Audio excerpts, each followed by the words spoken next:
Welcome to CRYPTID'S Den. 70% of you watching haven't subscribed yet, so hit that red button to join me in uncovering spine-chilling Bigfoot tales. Today, a dark secret in the woods gave me chills. Ever felt like something was watching you? Drop your city in the comments and smash that like button to show some love. Now let's begin. The thing in the smokehouse, it didn't knock.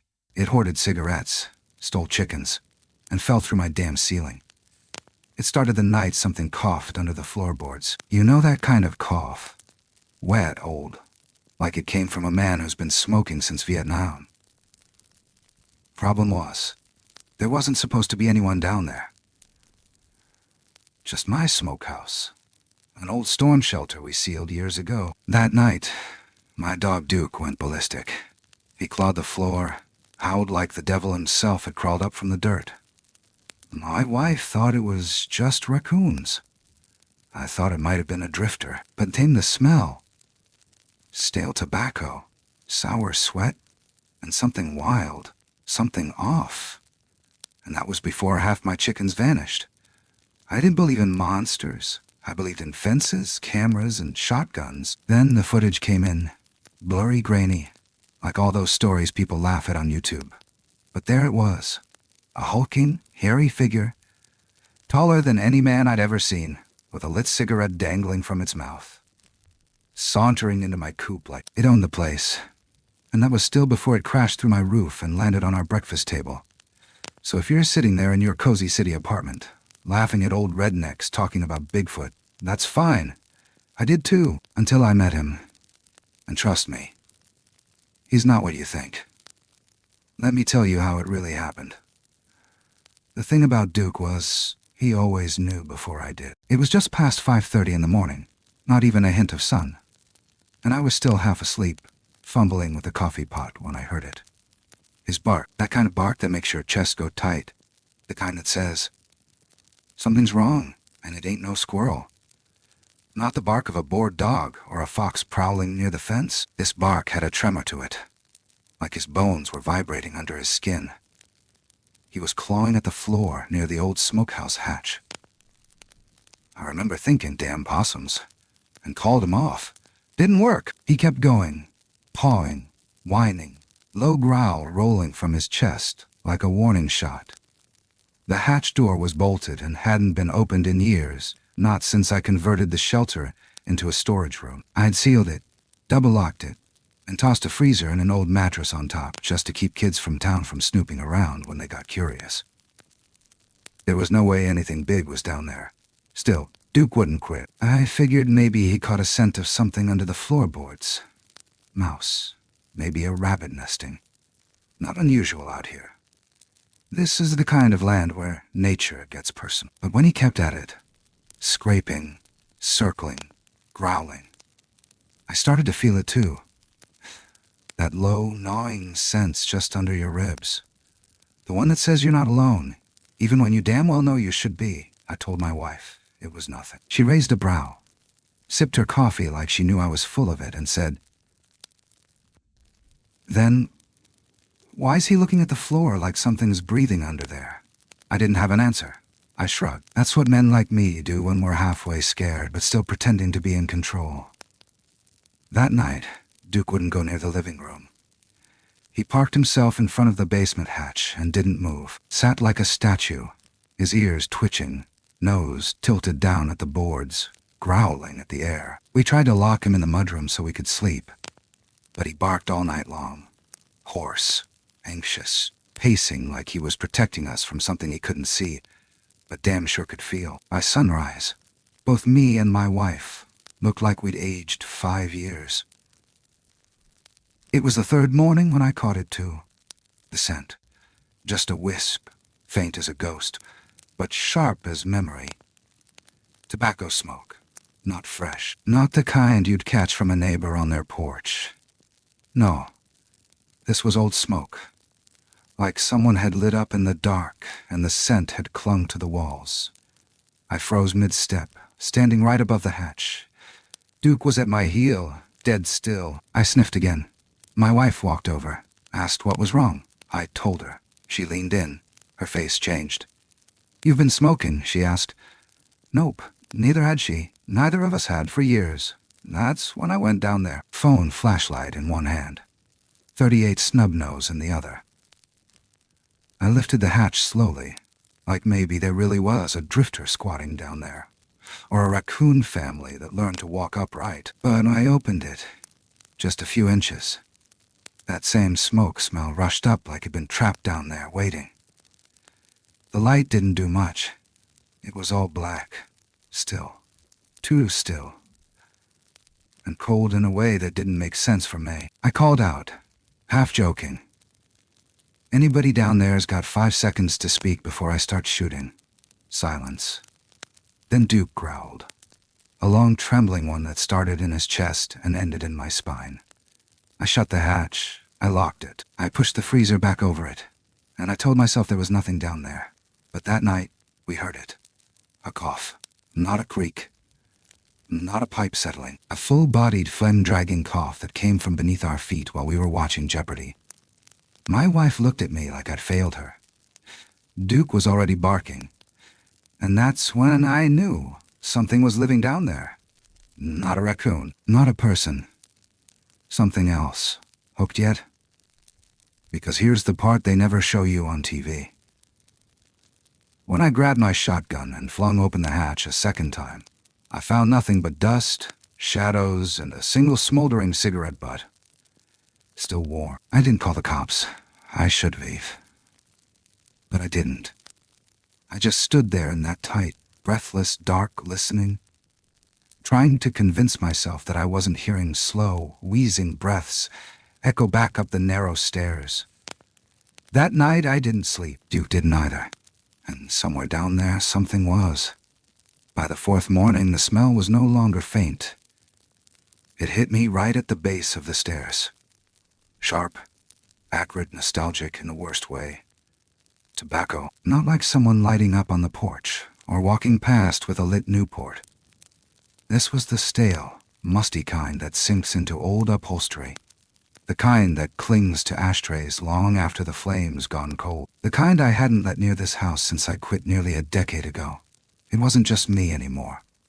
My wife noticed it too. She'd walked past the basement hatch, on her way to get the mop, and stopped mid-step, sniffed the air like a bloodhound, then looked at me and asked, flat out, "Are you smoking again?" I wanted to laugh. I really did, but there was something in her voice, tight, uncertain. And something in the way Duke sat frozen at the top of the stairs, ears low, tail still.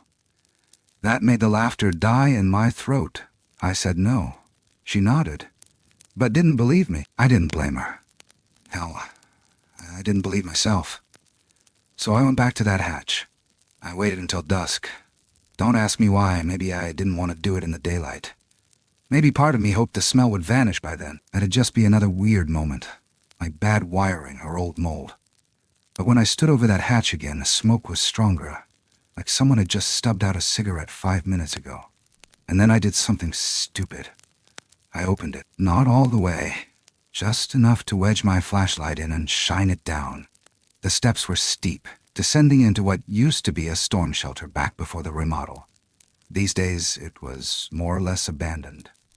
No power, no purpose. But the air coming out was still, stale, and too cold for spring. Like the place hadn't seen warmth in years. Like it was holding its breath. I aimed the flashlight and swept it around, but the beam barely cut the dark. The walls were lined with old food bins, empty ammo crates, boxes of rusted tools. Nothing moved. Nothing breathed. But that smoke. It was still there, curling up faintly like it had soaked into the concrete. I called out again, louder this time. "If you're down there, you got about 5 seconds to make yourself known." Nothing. So I shut the hatch and bolted it again twice. I pulled the freezer back over it, pressed my hand against the seal, and told myself whatever it was gone, or maybe never there. That night, just after 1, the house let out a groan. Not a creak, not a pop, a groan. Like something big was shifting its weight somewhere it didn't belong. Duke stood up in the hallway, low growl vibrating through his chest. My wife sat bolt upright beside me, clutching the blanket like a child. Neither of us said anything. And then we heard it. A cough, clear, wet, low in the throat, human in tone, but buried in something else. Like gravel rolling through a drain pipe. It came from underneath, right beneath our bed, right from the basement. We didn't sleep after that. I checked all the windows at dawn. All locked. Nothing broken, nothing moved. The hatch was still bolted, the freezer still in place. And yet, that morning, Duke wouldn't go outside, wouldn't eat, just sat at the threshold of the back door. Eyes locked on the woods beyond the field, ears twitching to something only he could hear. And I swear, when I followed his gaze, I saw the faintest thread of smoke curling up between the trees. Thin, lazy, almost taunting. The following day, I decided to clean out the hatch for real. Went down in full gear. Boots, gloves, flight, and my old sidearm just in case. I swept every inch, moved boxes, checked corners, nothing. Except on the far side of the floor, barely lit by the flashlight's edge, was a burn mark. A small one. Round.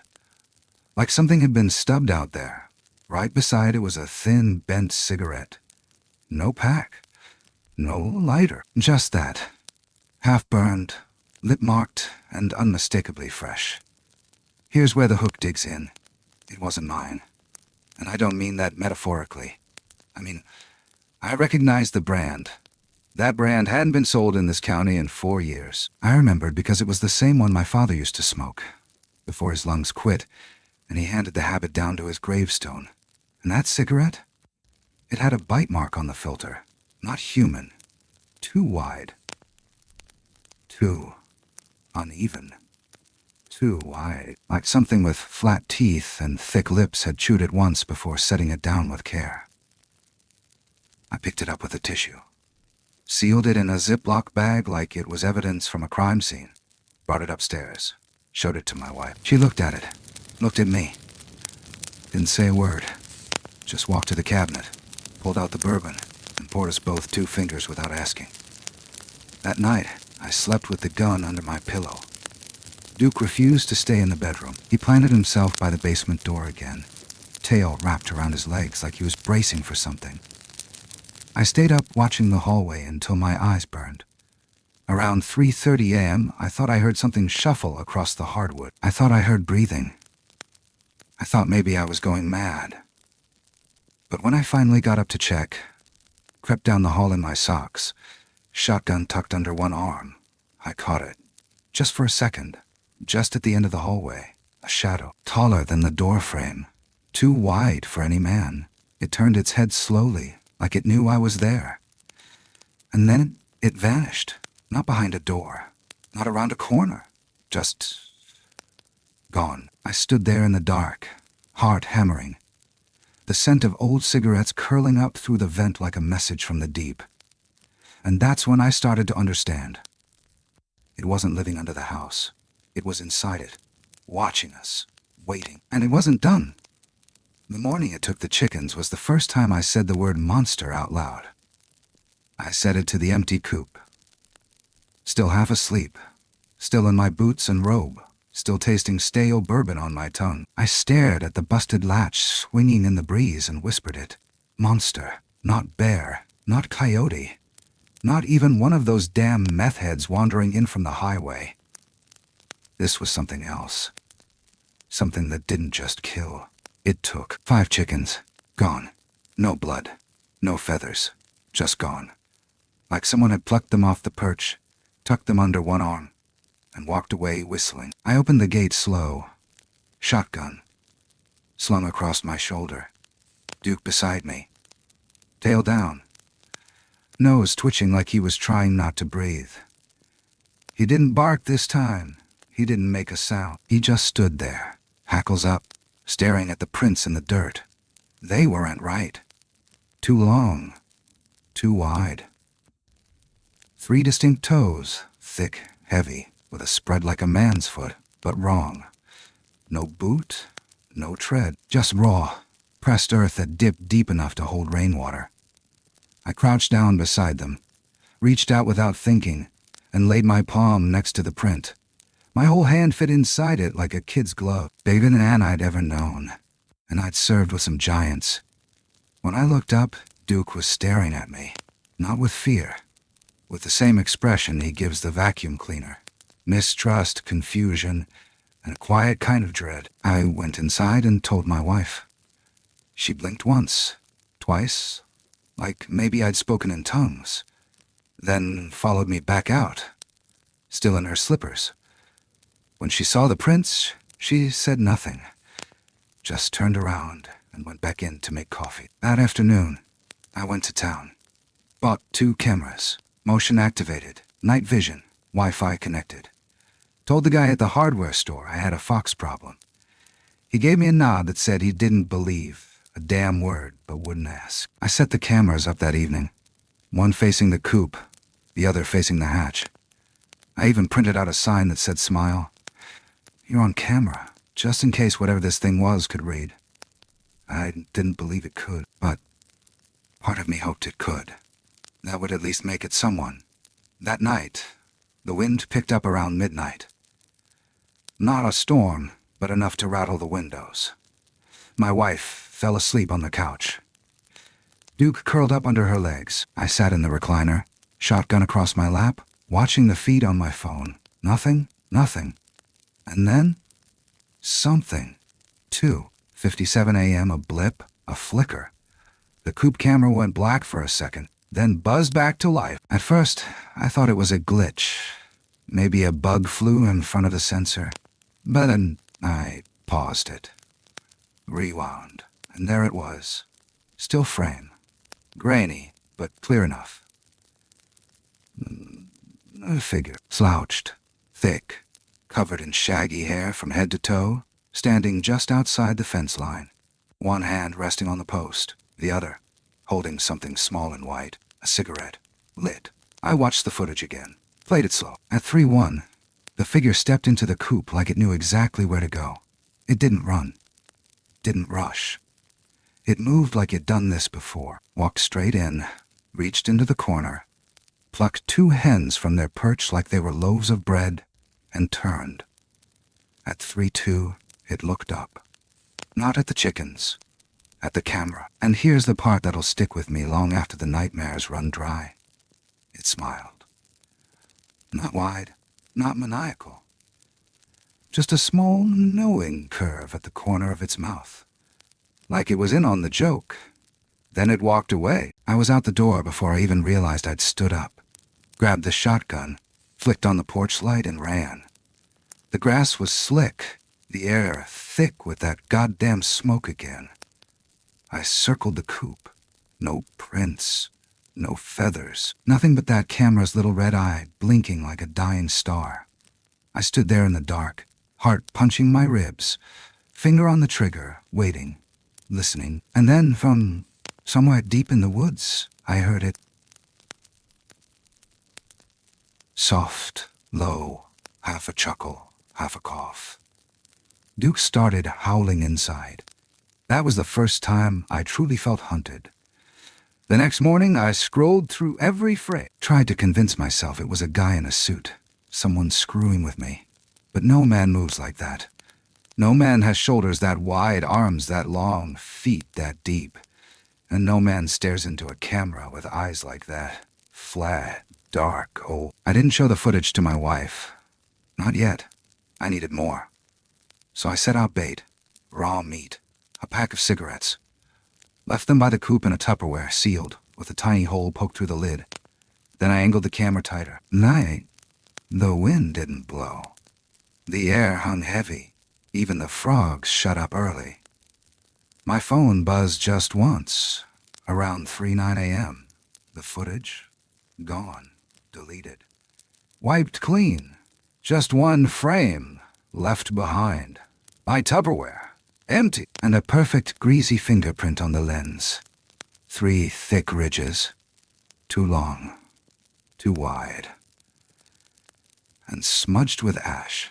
I didn't sleep the next night. I didn't even pretend to. The moment that fingerprint showed up on the camera lens, something cracked wide open inside me. Some wall I'd built to keep reason and fear on their separate sides. Now they were spilling into each other, fast, messy, and loud. So I waited. Not inside the house. I sat on the ATV with my shotgun across my lap. Full tank, extra rounds strapped to the rack. Flashlight clipped to my chest harness. Duke was with me, though I had to coax him onto the seat twice. He didn't want to go. His tail stayed tucked the whole ride out past the coop, across the low grass and into the mouth of the tree line where the field gives way to the first hint of woods. Where sightlines disappear. That's where I parked, killed the engine, and waited. The moon was a sliver. Just enough light to make out movement. Not enough to identify it. There was no wind, but the corn stalks, left wild at the edge of Wood's property, shifted like something was breathing through them. Then, at exactly 2:48 a.m., I heard the first crunch. It was slow, deliberate. 1 step. Then 2. Then silence. I held my breath. Duke didn't move. The sound came again. Twigs snapping. Grass parting. Heavy, not like a deer. Too heavy for that. Closer to the weight of a full-grown man in boots, but slower. More purposeful. Like it knew we were listening. I thumbed the safety off the shotgun and aimed toward the noise. Finger light on the trigger. I whispered, "Show yourself." And it did. For the briefest moment, just beyond the first line of stalks, it moved. Broad shoulders. Arms long enough to hang below its knees. The faintest glint of reflection off eyes that weren't supposed to be that high off the ground. I raised the light and hit it dead on, and then it was gone. Not ran. Not crashed. Gone. No snapping. No stomping. It just wasn't there anymore. Like it had melted into the shadows it came from. I gunned the ATV and tore through the trees. Flashlight bouncing. Heart pounding. Duke whining behind me. I chased nothing for 20 minutes. Maybe more. Zigzagging through Wood's backlot. Over the dry stream, around the shed no one used anymore. Every time I thought I saw something move, I doubled back. Nothing. Not even prints. The ground should have given under that weight. It didn't. But here's what did stop me. On a fence post, just on the edge of Wood's eastern field, there was a single half-smoked cigarette. Balanced, freshly lit, still curling smoke. Still warm when I picked it up. And under it, burned into the wood, 3 curved scratches. Wide set. Deep. I stared at that post until my flashlight dimmed. By the time I got home, the sky was bleeding orange. Duke leapt off the ATV and ran straight to the porch. He didn't stop until he was back in the kitchen, under the table, panting like he'd sprinted the whole way. Inside, my wife had already started the coffee. She was still in her robe, hair a mess, but her eyes weren't tired. They were angry. She poured a mug, handed it to me and said, "Either we're calling someone today or we're leaving. You choose." I opened my mouth to argue, but I never got the chance. Because that's when we heard it. A sound like a body dragging across shingles. Slow, rhythmic, heavy, above us. We looked up at the ceiling in unison. My wife's hand found mine instinctively, and Duke began barking, not at the door, but straight up. And then, with one massive, echoing thud, something hit the roof hard enough to shake the light fixtures. I grabbed the shotgun again, heart slamming against my ribs. My wife backed away, mouth open, frozen in that same fight-or-flight standoff we'd both lived through in different wars. Me in the desert, her in hospitals. Then came another thud. Louder, closer to the center of the house. And then silence. Dead. Swallowing silence. I crept toward the living room, gun up. The ceiling above the couch had a crack now. Fresh, jagged. Dust rained down like fine powder. Duke growled low, deep, his back legs trembling. We stood there for maybe a minute, maybe 5. I lost track. and then the ceiling exploded. Wood cracked, drywall rained down, insulation burst like a snowstorm, and through all of it, through every inch of chaos, a body crashed through the roof and plummeted straight down like a meteor from hell. It landed in the kitchen. Our table, solid oak, built by my father's hands 40 years ago, shook under the impact but held. The thing lay there, sprawled, limbs splayed, hair thick and matted, stinking of sweat, dirt, and Marlboros. And somehow, impossibly, the cigarette was still lit between its lips. For a second, no one moved. Then my wife screamed. And just like that, all hell broke loose.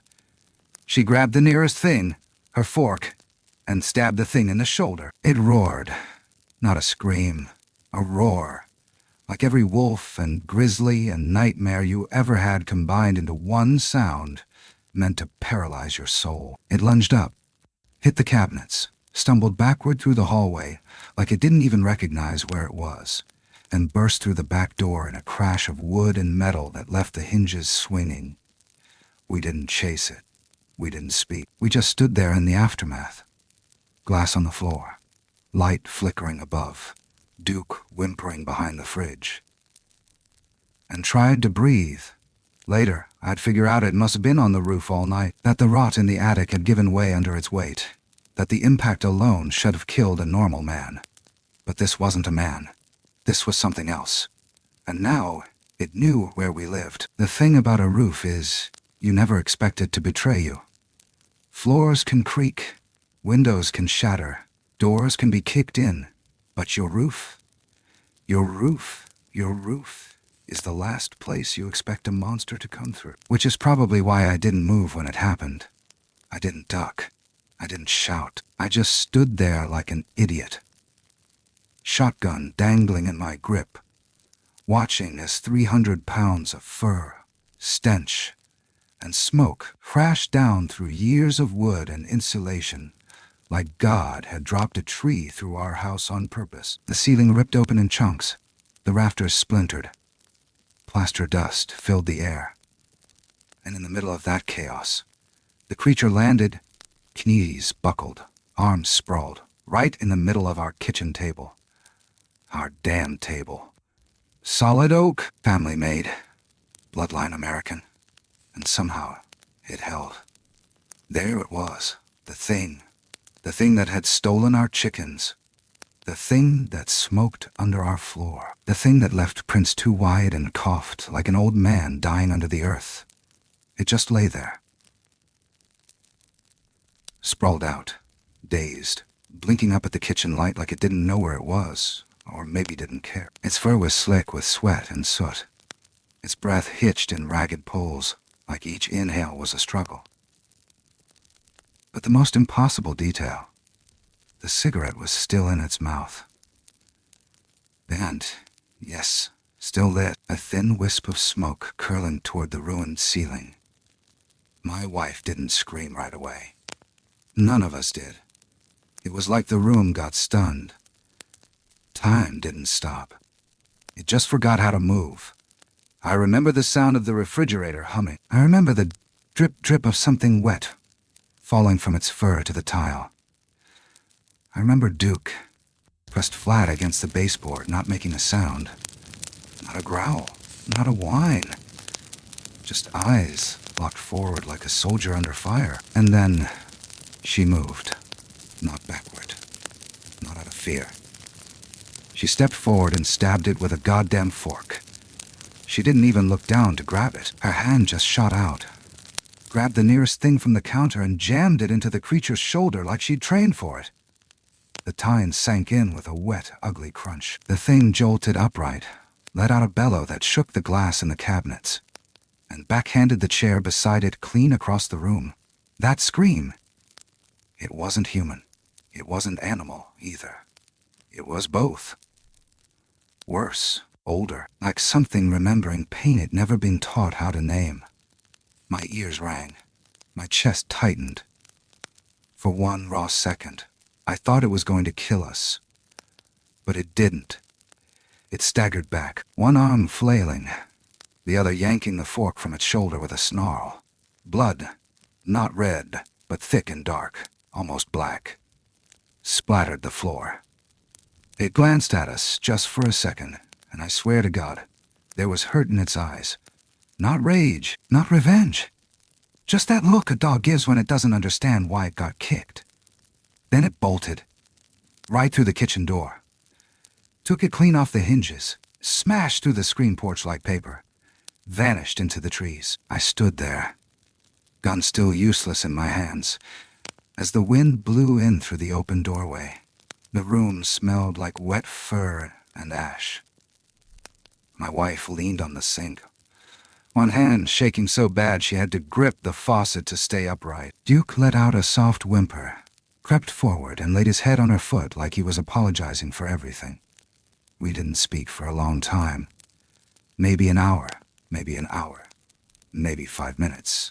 I don't know. I only know that the sun had started to rise by the time I finally said something.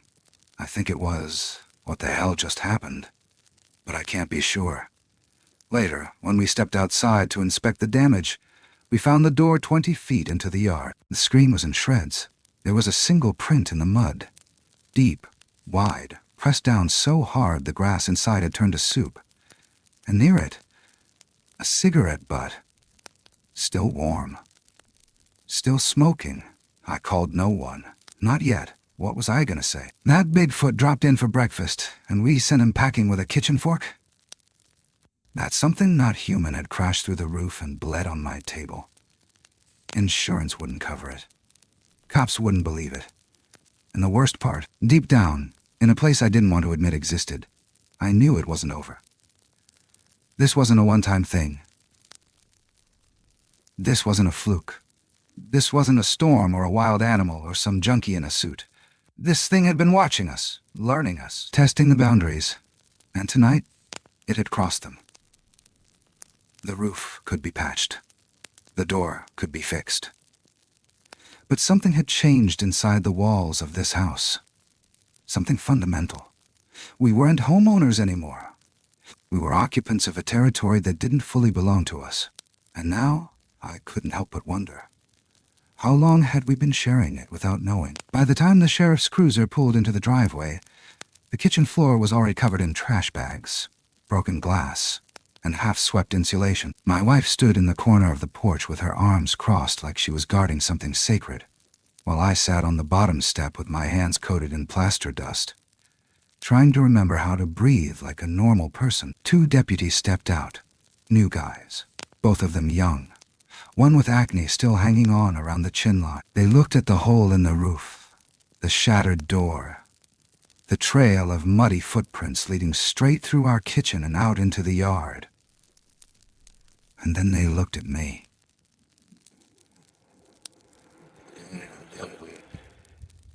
Bear? One asked.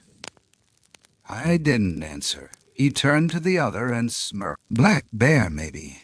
Came in looking for food. Happens. Bears don't carry cigarettes, I said. That wiped the smile off his face. Inside, they walked the house like tourists at a haunted museum, radioing back in short bursts, whispering to each other as if I couldn't hear every damn word. I showed them the video footage from the night before. The moment the ceiling cracked, the body dropping down, the chaos. I paused it on the still where the creature stood, hulking and twitching, before crashing through the cabinets. You could see its outline clear as day. Fur, height, arm span, the shape of the head, the glowing ember of the cigarette. The younger deputy leaned in, squinting. Could be edited. It's from a security cam. Real-time upload. Auto backed up to cloud storage. You want the timestamp? They said they'd make a report. Said I could file a claim with insurance and have the station send someone out to look at the structure damage. They did not say the word Bigfoot. They didn't say anything close to it. But when they left, I saw them talking near the car, arms folded, one of them pointing toward the woods, and neither of them laughed once. My wife was on the phone with State Farm that afternoon. I heard a tone shift somewhere around the word creature. That's when she handed me the receiver. I explained it calmly. Roof collapse. Vandalism. Possible intruder. No forced entry from the ground, but clearly something had entered through the attic, either due to rot or an unknown weight exceeding the structural limit. They asked for photos. I sent them. A few hours later, I got an email. I'll never forget the phrasing. Per your submitted claim, we are unable to process reimbursement due to the cause of loss falling outside our covered categories. Claims related to acts of God, unidentified animal activity, or mythological interference are not included under your current policy. Mythological interference. I stared at those two words so long, they started to look like a joke. I forwarded the message to my wife. She didn't reply. The rest of that day passed in a kind of daze. We swept up the worst of it, boarded the back door, covered the hole in the ceiling with a tarp and some two-way fours from the shed. The place smelled like a wet ashtray, and no matter how much air freshener I sprayed, I couldn't kill that stink. It was under the paint, in the carpet, living in the walls. By sundown, we were too tired to argue, too rattled to sleep. I kept the shotgun beside the couch, and she laid out 2 sleeping bags by the front door like we were camping in our own damn home. And somewhere around 11 p.m., as I was drifting off to the sound of Duke's shallow breathing, I heard it again. The cough. It wasn't under us this time. It was outside. Close. Same ragged pull of air. Same smokers. Only now it was moving. Shuffling. Just beyond the porch. I sat up, heart lodged between my lungs, and looked to the window. Nothing. But I felt it. Like heat without fire. Pressure without touch. The sense that something was standing just outside your periphery, daring you to look. I raised the gun, walked to the door. Didn't open it. Didn't need to. Because as I turned the lock, I saw it, pressed against the outer glass of the storm door. Not the full body, just a hand. Thick fingers, hair curling over the knuckles, and resting gently in the crease of its palm.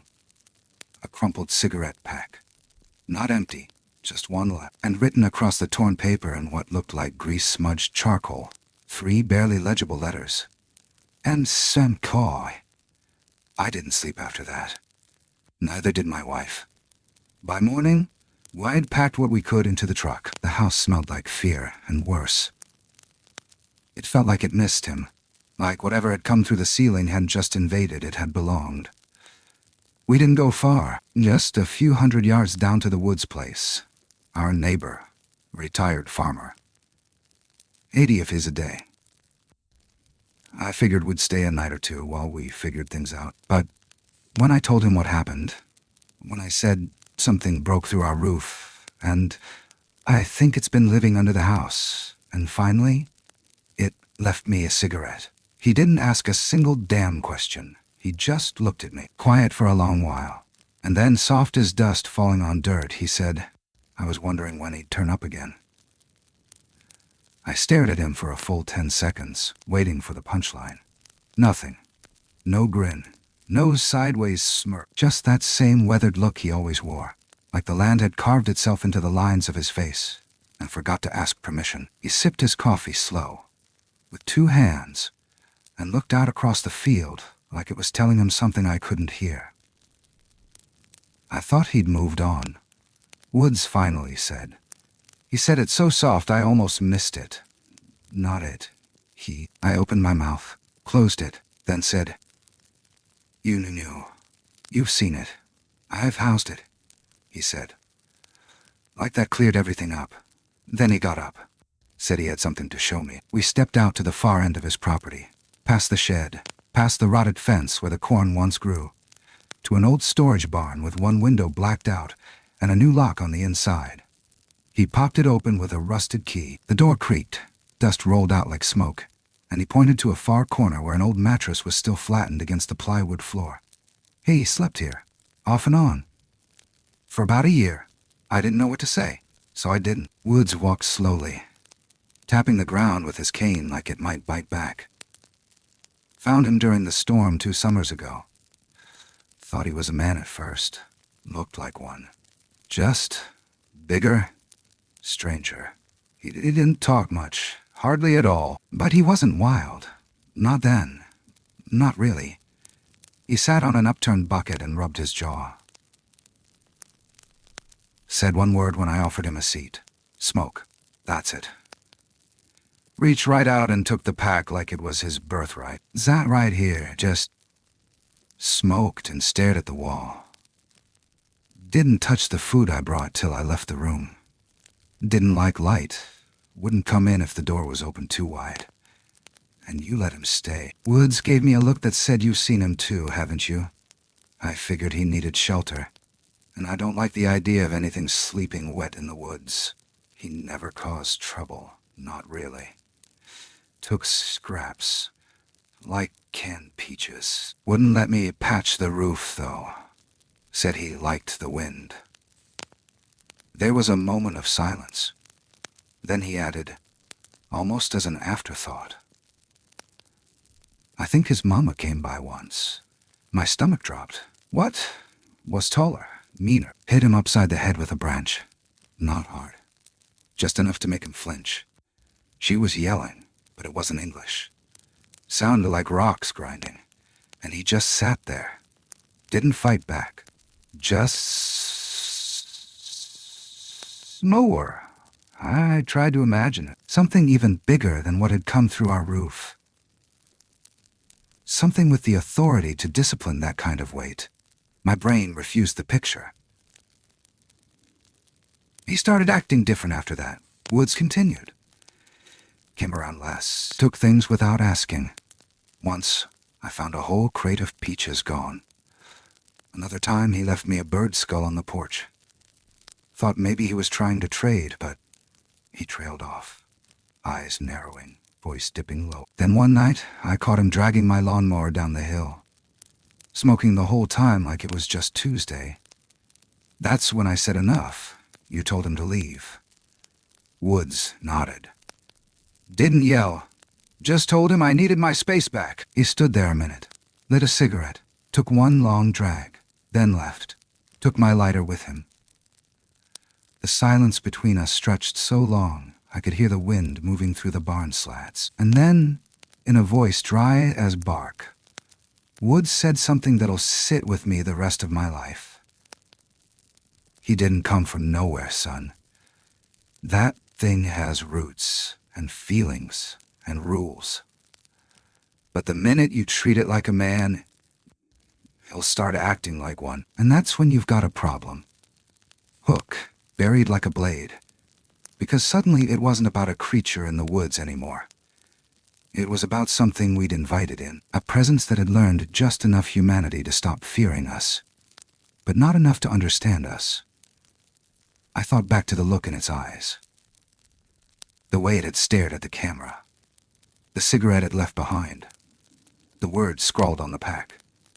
See, he wasn't just lurking, he was remembering, learning, mimicking, becoming. I asked Woods what he thought it wanted now. He looked up at the rafters, squinting like he could still see it there, crouched and silent. Company, he said, or maybe just another smoke. But then his tone shifted, just barely. And he added, or it wants to go home, and don't know how. That night back in the guest room of Woods' place, I lay awake listening to the wind. Every creak in the house, every rustle of branches outside sounded intentional, like a conversation I couldn't quite translate. Duke didn't sleep either. He sat facing the door all night, ears twitching to things I couldn't hear. And just before dawn, when the world was quietest, I swore I smelled it again. That same smoke. Only this time it wasn't coming from outside. It was coming from the air vent behind the wall. I didn't tell Woods about the vent. I don't know why. Maybe because I didn't want to spook him. Maybe because I didn't want to say it out loud. He followed us. Or maybe I was starting to wonder if it even mattered. Whether we left or stayed, whether we boarded the windows or lit the whole goddamn house on fire, it wouldn't change the fact that something out there had decided we were worth its time. The scent was unmistakable. Burnt filter. Cold ash. Faint trace of sweat baked into something older. Something animal. I stood in the room, holding my breath, eyes fixed on the vent like it might blink back. But it didn't. Nothing moved. Nothing creaked. And yet I couldn't shake the feeling that on the other side of that duct, just beyond the reach of light, he was there, listening, breathing, waiting. Next morning, we told Woods we were heading back. He didn't argue, just nodded and poured us one last cup of bitter coffee like it was communion. On the porch, he handed me a worn-out Zippo. No words, just a glance like he knew what I was thinking. He still might listen, he said. Might not, but if you're gonna talk to him, do it like a man. The house looked smaller when we returned, more fragile, less like a home and more like a scene that had already played out, waiting for someone to sweep the stage. The tarp over the kitchen ceiling had held, barely. The door was still busted, the camera fried, and the hallway reeked of something ancient no amount of air freshener could scrub out. But the coop, untouched, no feathers, no new tracks, no feathers, no new tracks, no signs of entry. Just one thing, a pack of cigarettes, left gently on the porch rail. 3 left inside, filter tips facing up. No note, no print. Just that same scent trailing off into the air like a whisper you were never meant to catch. I don't know what got into me then. I lit one. I'd quit years ago. My lungs had forgotten what burn felt like. But I lit it anyway, let it sit in the corner of my mouth, and stood there in the yard like I was offering something up to the woods. Duke sat beside me, not barking, just alert. I walked down to the edge of the field where the corn used to stand, Zippo in one hand, cigarette in the other. The light was soft, low, sun about to drop behind the trees, and I stood there staring into that line where open land met shadows. I don't know what you want, I said aloud. No answer. I'm not going to shoot you. Not unless I have to. You broke my roof. You scared my wife. You stole my chickens. And yeah, you scared the hell out of me. But you didn't kill us. And you've had plenty of chances. Still nothing. So I did the only thing that felt right. I took the last 2 cigarettes from the pack, placed them gently on a flat rock near the fence line. Then I laid the Zippo beside them, and I walked away. No camera, no traps, no bait, just a trade. Later that night, I went out to check. The rock was bare, and there in the dirt beside it was a single footprint.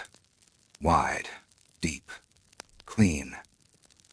But beside it, this is the part that stuck like a nail behind the eyes, was a second set. Smaller, lighter, still wide, still unnatural. But unmistakably a second. Another one. And somehow, even now, I don't think it was his mother. There's something terrifying about the idea of solitary monsters. But what really gets under the skin is knowing they don't stay solitary forever. I told my wife what I saw. She didn't cry. She just nodded and said, "So what now?" And I said the only honest thing I could. We live, same as before. But it's not really the same. Not when I check the perimeter every night with a flashlight that never feels strong enough. Not when Duke growls at empty vents. Not when I still smell smoke. Faint, familiar. Coming through the cracks in the attic on windless nights. And not when I wake to find things rearranged outside. A pile of sticks, shaped like a symbol. A feather in a boot print.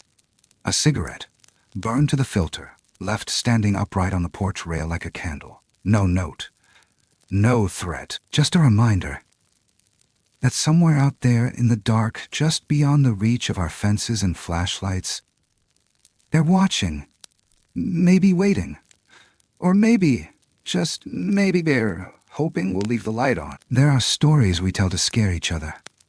Ghost tales, campfire whispers, urban legends passed down from mouths too tired to sleep. And then there are the stories that grow quietly between fence posts and pine trees, in places most people never think to look. They don't shout. They don't ask to be told. They just exist, waiting for the right moment to surface through a crack in the roof. A sound beneath the floorboards. or the soft curl of smoke in a room that should be empty. What happened out there on the edge of the woods wasn't about monsters. Not really. It was about boundaries, about the thin, fragile thread that separates the known from the unknown, and how easy it is to tear that line when we stop believing it matters. You see, the world we build for ourselves, 4 walls, a roof, a yard, a lock on the door, isn't as solid as we like to think. We hang lights and set alarms and tell ourselves we're safe, but safety is just a story we rehearse so often we forget it's a performance. Nature doesn't read blueprints. It doesn't care about property lines. And sometimes, if you listen closely, it'll remind you. Not through thunder, not through storms, but through something slower, stranger, smarter. Something that doesn't knock. That doesn't speak in words. That watches, learns, and leaves just enough behind to make you question if it was ever really there, or if you're simply remembering a fear that was always waiting for a reason to surface. There's a lesson hidden in that, maybe more than one, that sometimes the things we fear aren't meant to harm us. They're meant to humble us. That the real horror isn't in being visited by something wild, but in realizing that we're the visitors. That we were never alone here. Not really. Just loud enough to forget we had neighbors we couldn't see. And perhaps the deepest truth of all, that the line between the natural and the unnatural isn't a wall. It's a door. One we sometimes leave cracked open without realizing. One we often pretend isn't there. So, when the air feels too still, when your dog stares into the dark like it knows something you don't, when you catch the scent of something that doesn't belong, drifting in with no source, don't panic, but maybe don't ignore it either. Because some stories, no matter how strange, don't need belief to be true. They only need time. And once they find you, you never really go back to normal. You just learn to live with the knowing, and sometimes that's the scariest part of all. Thank you for spending your time with this story. If it stirred something in you, curiosity, wonder, unease, or even a memory you've tucked away, take a second to let us know. Drop a comment below, share your thoughts, or tell us your own strange story. There's always room for another voice around the fire. And if you'd like to hear more tales like this, real, raw, and just a little too close to home, don't forget to like, subscribe, and hit the notification bell so you never miss what's coming next. Because who knows, the next story might already be watching you.